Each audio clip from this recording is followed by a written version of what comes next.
All right, guys, it's been a long time coming. Sorry about the wait. You probably heard me complain about the part shortage in one of my other videos and how long it was taking me to get a cassette and the shifters. All that stuff came in, and I was still dinking around with my custom paint here. And wow, what a bodge that kind of was. But I think it looks reasonable, good enough to get this bike finally put together. So not gonna pull my punches, I guess. I'll cut right to the chase. This bike is pretty sweet. I really like uh, the extra speed that I apparently am getting here on this different build. My previous bike was a Cannondale CAD 10 aluminum frame with Zip 404 tubulars on. Now, that build was a lot lighter, but this bike, for the same power, is faster. And that has to be the aerodynamic shape of the frame, plus a lot of other, marginal gains that have happened along the way. The chain is waxed, latex tubes in the clincher tires, and my position is fairly aero, and I wear pretty aero cycling clothes. So I was doing most of that stuff before, but this bike's fast. That's the main takeaway. If you guys have been wondering if you should buy this bike, once you get it put together, it does perform. Now, this is a short-term review. I've only done 150 miles on this bad boy. Its name is Dragon Slayer, by the way. I named it that. I was gonna do a tribute to Kentaro Miura and Berserk, but the paint job was such a pain in the butt that I just did the brand of the sacrifice on the back of the seat tube and called it good. Anyways, the bike, I built it up with the VeloBuild 60mm wheels and mostly SRAM rival parts. It has a SRAM Force chain cassette, and then the bottle cages are the Bontrager knockoffs that you see all over AliExpress and eBay. Those work pretty good. The VeloBuild bottle cages, when I mounted them, they just sat crooked on the frame, so I wasn't into that.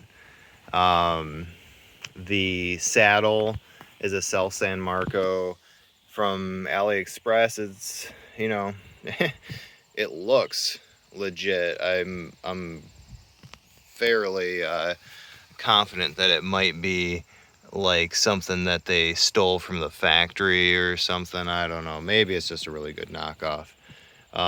Stem. This is where it got kind of weird. I didn't like the VeloBuild handlebar. I never got to ride it, but the thing that I didn't like about it was the available configurations. The stem was too short, or the handlebars themselves were too wide. And even in the widest, longest configuration, it still wasn't as long as my preferred setup. So I found this stem also on AliExpress. It says EC90 as if it was an Easton product, but it is not. That seems like it's going to be a nice piece. The handlebars are a knockoff of the S-Works Aerofly 2. These are pretty cool, except for I already broke one of the covers because they're super brittle, and the space in between the stem's a little thick. So get another set of these and get them filed down to fit a little better. You might notice I only have one side of the bars wrapped. That's because I'm just that crunched for time. Maybe after the video I'll spend some time wrapping the bar. Out front mount. So after you mix and match, you got a knockoff of a Specialized handlebar and a different stem, you can't use the specialized out front mount. Maybe it can, but it didn't seem like it would work.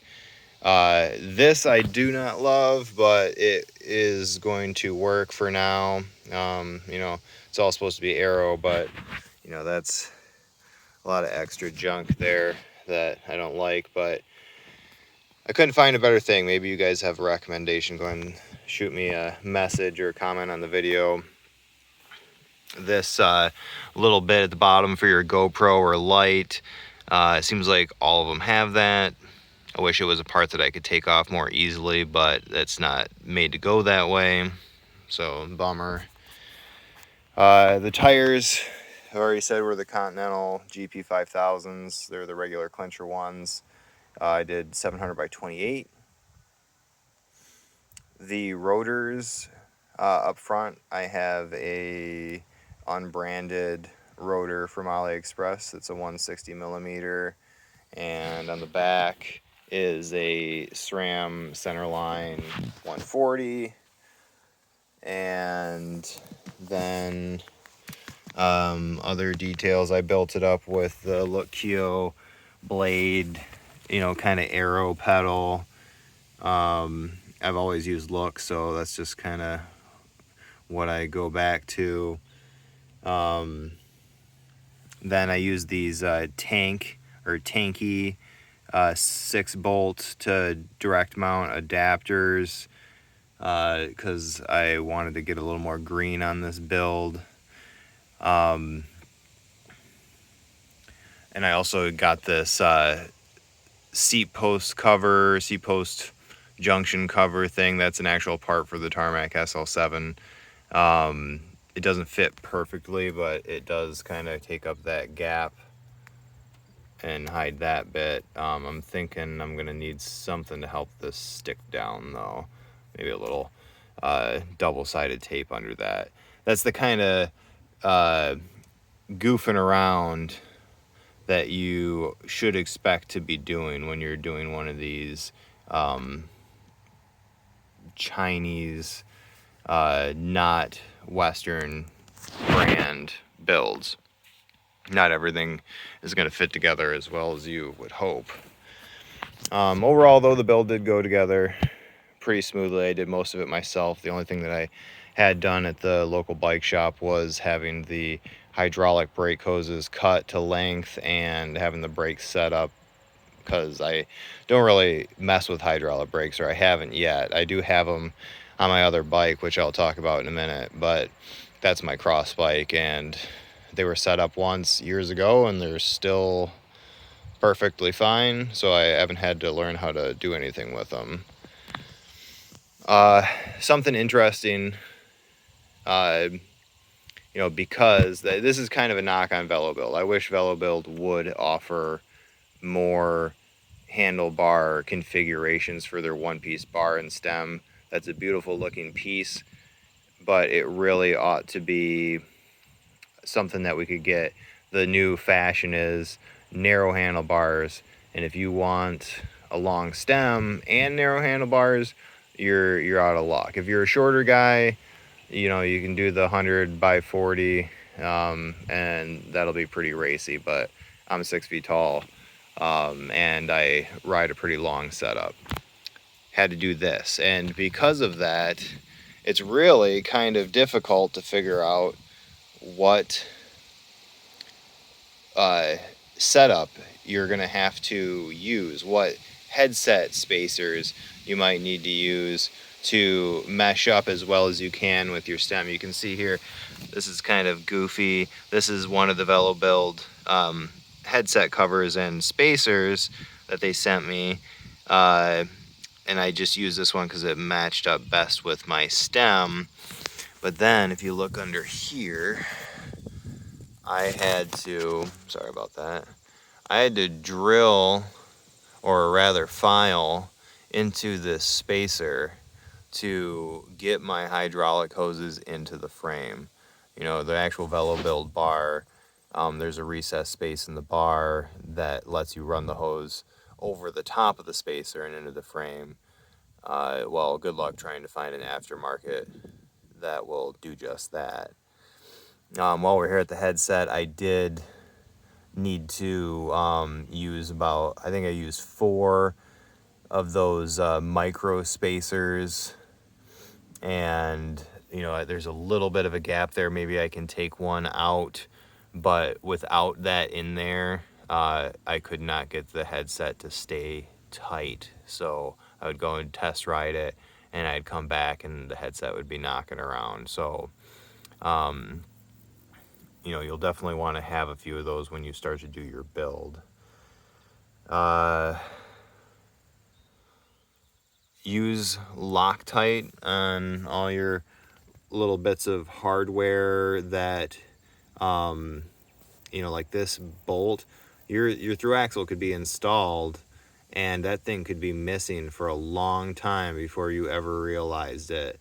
And I mean, as long as your through axle is installed, no big deal. But if you go to change wheels, or you take your wheel out and you don't realize that this little cap falls out, that's the threaded end. So you would be unable to ride after that. So make sure you put a little Loctite on that bolt before you install it. There's another one in the back.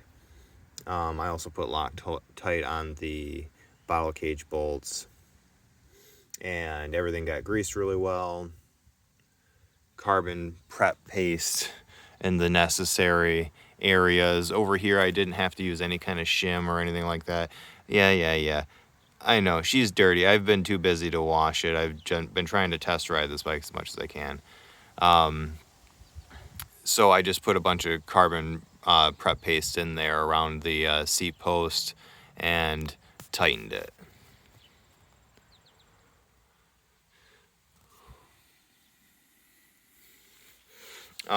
Before I go indoors with this and show you some of the other parts that I used, I just wanted to talk about the weight of this bike. So this is mostly a SRAM Rival build. It's got the deep carbon wheels. It's a disc brake bike.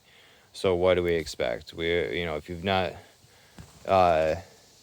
had one of these bikes, a disc brake road bike, you're probably hearing, well, they're so much heavier. This bike weighs 18 pounds 9 ounces. So I was a little shocked. My aluminum Cannondale, which is a rim brake bike with zip tubulars on it, 404s, weighs like 16 and change. That bike has a mix of Dura-Ace and Ultegra parts on it.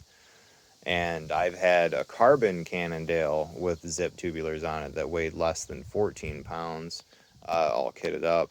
So, if you're used to fancy race bikes, 18 pounds, almost 10 ounces is heavy. But riding it didn't matter. Still faster. I live in northern Michigan. We don't have mountains, so I'm not doing extended long climbs. But, none of the hills around here, I never felt that the bike was heavy. But I did want to compare it. My other bike, my cyclocross bike, weighs 20 pounds 9 ounces. So it weighs exactly 2 pounds more with no front derailleur. And whatever, it's a mechanical Apex Rival type level build. It's got that SRAM X7 rear derailleur. This is a 10-speed bike. But my dirt bike, my cross bike, 20 pounds 9 ounces. My new road race bike, 18 pounds 9 ounces. Just get your head wrapped around that. If you're going to go this way, the bike will be heavier than you're used to with a nice rim brake bike. But it'll pay off because it'll be faster. Okay, I'm going to pause. We're going to go inside for just a couple little things. And that'll be that. Hold on, guys. All right, now we're back inside. Whoops. All right, now we're back inside. Never mind the stuff. This is my workshop. This is where I did all the work on this bike, and I just want to come in here and show you a few small parts. Some people talk smack about this. This is the part that you'll find on AliExpress. This one, the rubber band is missing, but I had a second one, and that's what is actually in the bike. Let's do the thing. Whatever. It's a lightweight part. It's kind of finicky if you don't get it in there just right. You kind of want to have it in your steer tube so that it is going to be as right in the middle of the clamping area of your stem, so that it's, you know, pressing out while your stem is pressing in that area. If it's not right there, it's going to be less effective. Would a giant steer tube plug be better? I don't think so. But maybe for some others. So there's the CAD 10 up there. That's going to be my rain bike, trainer bike. Here's the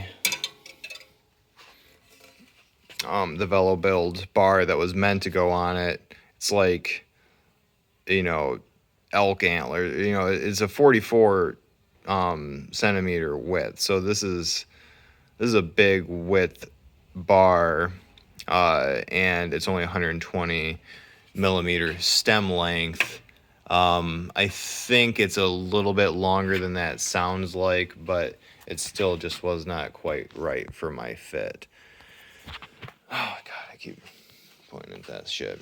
Hold on a second, guys. All right, well, I guess that's all I could think of inside. We're back looking at my build. Dragon Slayer, pretty sweet. I like it. A few more negatives, you know, maybe this doesn't matter, but this is something that I wanted to offer. You know, I took all the time to sand this frame down. There was the matte black finish that the VeloBuild came with, and as you've heard me complain before, it was really tough stuff. It took forever to sand down to the carbon, and my understanding is that, you know, that product that they used was probably like a high build primer, because it was so tough, it was so thick, and once I had sanded down to the bare carbon frame, I could see some blemishes that weren't visible before through the original paint that they had on it. Now these things, I've already told you the bike rides great, but that is a short-term review. Problems could come further down the road. My chickens, they're interested too. They want to go for a ride. So things that I saw, once I sanded all the way down, there was very small, you know, I'm not technically astute enough to say that they were voids, but they were just little things. Let me see if I can get it. Yeah, like this. This was not a blemish in the paint, that was in the surface of the carbon. Probably doesn't matter. You know, little things like that. Let me see if I can remember where some of the other ones are. There was definitely some like rough gaps around the bottle cage bolts. You can almost see in there underneath the tab where the front derailleur goes. And then probably the most troubling one to me was right here in the seat stay. Now this, it's covered up by my paint job fairly well, but when I had it sanded down, that was like a crack in the carbon, or something, you know. It was like maybe like two pieces of carbon that were overlapped, and I could just feel the edge of it. So something, you know, to think about. The VeloBuild, it performs well, it looks good. I wouldn't recommend doing the custom painting thing because it was a pain in the ass. Their paint jobs look just as good or better than what I did, because man, did I screw it up. Here's some more. You can kind of see these, like, if I can get them to focus. It's hard to tell through the orange peel of my finish, but there are some like spots right there. That was actually in the surface of the carbon. Doesn't matter, I don't know. Other places, the bottom bracket, the inner diameter of the bottom bracket interface had some like voids, I guess. I didn't talk about the bottom bracket. I did Guinea, which was something that I found on AliExpress, and that's it's a bottom bracket that threads together, has the bearings already installed, and for me, that meant that I could install it myself and have one fewer thing to have the bike shop do. They ended up only doing the brakes, like I said, but you can thread that thing together. I put Loctite on the surface just before I sealed it all up, and it feels solid so far. I don't want to I don't want to sound negative. I really like the bike. I love it. It's going to take some time to find out if there's going to be further problems. And even if there are, name brand bikes have problems all the time. I worked at the bike shop. We had people break frames for mysterious reasons.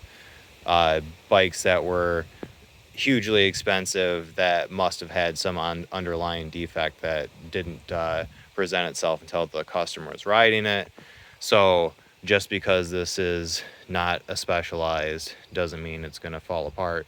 And it also doesn't mean that if you sanded a Specialized all the way down to the carbon that you wouldn't find similar issues. I don't even know if they're issues. They're just things that I noticed, and I just wanted to tell anybody who was looking for more information what I experienced with this bike. Well, I don't know. I feel like I've said enough. This is what I got so far. I'm intending to do another video later, maybe after the road season really ends up here, so closer to Christmas. Do another video, say how it's going up to that point. And I've been putting all this stuff off. I keep getting new stuff that I think should be reviewed, should be a resource for people to be able to be like, hey, I saw this thing on AliExpress. Is it a waste of money? Is it a great value? Gloves, Aero socks, different kit from AliExpress, all kinds of good stuff that I've wanted to do a quick video on, but I've been putting it off because of how long this bike build, and I didn't want to be doing that stuff while you guys were waiting for this. So that's coming too. Yeah, so Dragon Slayer, it's a VeloBuild Road 168 frame, SRAM Rival access with a little bit of force sprinkled in, and yeah, I like it. I would say give it a shot. Just be prepared to wear your thinking cap and adapt certain things when you start mixing in parts that aren't the VeloBuild parts. I'm also thinking about doing a live video, and the reason why I would do that is so if anybody had more questions about this frame or build and I didn't cover it in this video, I'd like to have that live video so that people could ask me questions in real time and get back to you, show you things in up close detail. Maybe if I glossed over it here in this video, I probably did. So let me know in the comments if you're interested in me doing a live video sometime soon, and what kind of times work best for you, and if there's some interest in, I'll try and put it together. Until then, thanks so much. Sorry it's taking so long again. Like I said, long-winded video. Holy shit. Here it is. Thanks.